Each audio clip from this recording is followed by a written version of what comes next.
So we got the beach, and if you told me the synopsis of this, or if I don't know, if I was like a director or a producer or something like that, and somebody came out to me and said, "Okay, here's the synopsis of this episode," I say, "Are you fucking nuts? That is the dumbest thing I've ever heard." But it is surprisingly pretty effective.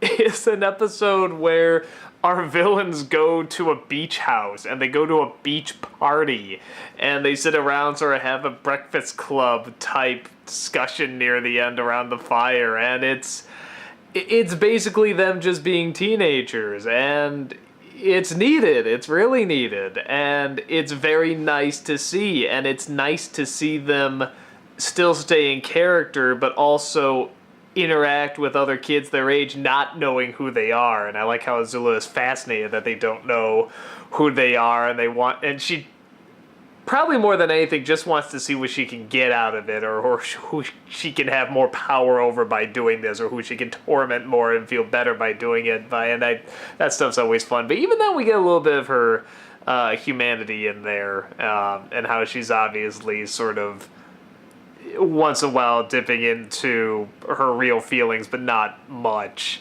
And it worked bizarrely kind of well. At times I'm like, this is like, an Annette Funicello movie or something. It's like a beach movie, but they really address what it means to be this age and with your family, and to have jealousy, to have anger, to have confusion. They captured it well. And one of the problems I have with the Breakfast Club, even though I do like it technically, is that I felt it really captured the emotions and the feelings and the dilemmas and the confusion, all that stuff of being a teenager. But the one thing they didn't catch is that they don't talk about it. They don't discuss it with other teenagers.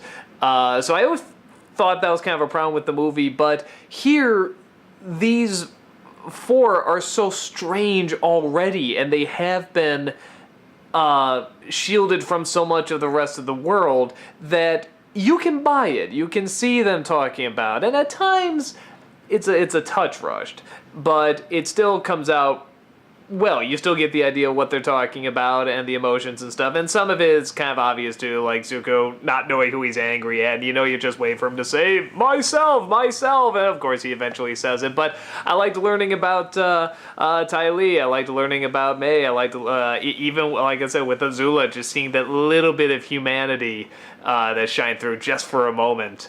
And even then, she wants to be a sibling. She wants to be a friend at times, and it's almost like she's trying to figure out the human animal, what it means to be human. And the last thing I'll say before I sign off here is it's something I don't usually talk about, but the sound design and the sound direction on this was really good. And I'm thinking specifically when the guy with the eye on his head, I don't know his name, but he can make stuff explode with it. He comes out and this thing shoots from his head, and they do that wonderful trick where they have this loud sound and then like a half second of silence before the big explosion. And that's surprisingly very effective. And on top of that, the sound of it coming out, it's not like a giant zoom or anything really loud. It's these very quiet little snaps, almost sort of like small fireworks. And it's really effective. You just hear it coming and you sort of, I don't know what it is, but you just sort of, you shift a little bit because you kind of feel like it's almost whizzing by you. It reminded me a lot of the opening of Saving Private Ryan. Again, great sound design on that.